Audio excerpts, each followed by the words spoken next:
Tuhan. Seperti misalkan beginilah, ini menganalogikan saja. Iya. Misalkan contoh, lagi kemarau. Ya. Kemarau kan lagi susah air. Ya.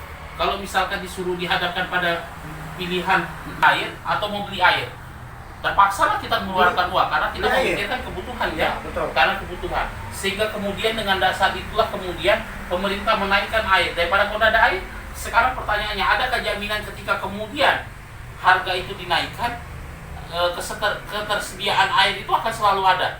Bisa jadi, jangan sampai, ya ini menurut saya Pak, bisa jadi alibi Pak, jangan sampai pemerintah beralibi membuat kebijakan yang barang-barang itu sengaja dikasih naik tapi dalam rangka ingin mencekik masyarakat.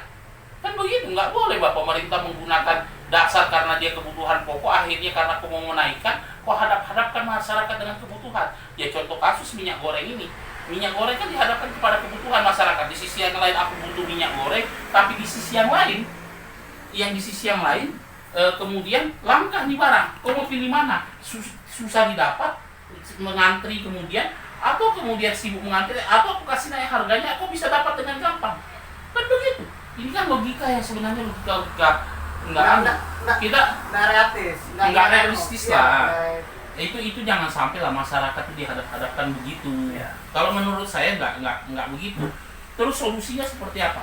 Ya pemerintah kemudian harus turun tangan lah untuk kemudian bercerita bahwa ini kondisinya begini. Terus kemudian apa? Kalau mau menaikkan sesuatu perlahan-lahan lah.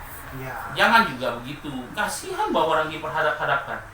Pak Johadi misalkan pilihan mau minum nggak ada air, tapi kalau pas mau beli harganya yang mahal, kan gimana? Daripada aku nggak minum lebih bagus aku anu.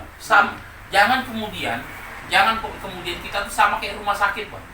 Begitu kita sakit nih, apapun kita akan rela keluarkan Pak. Bahkan rumah bisa kita jual, apa kita jual demi kemudian kesehatan kita. Kan begitu.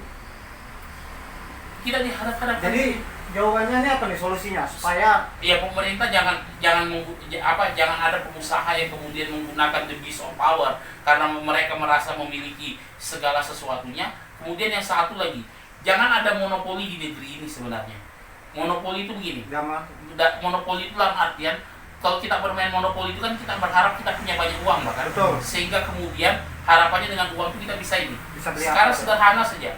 Kalau misalkan kita bikin monopoli usaha, hanya satu pengusaha yang bisa masuk dalam satu daerah, kira-kira bisa aman nggak negeri? Enggak.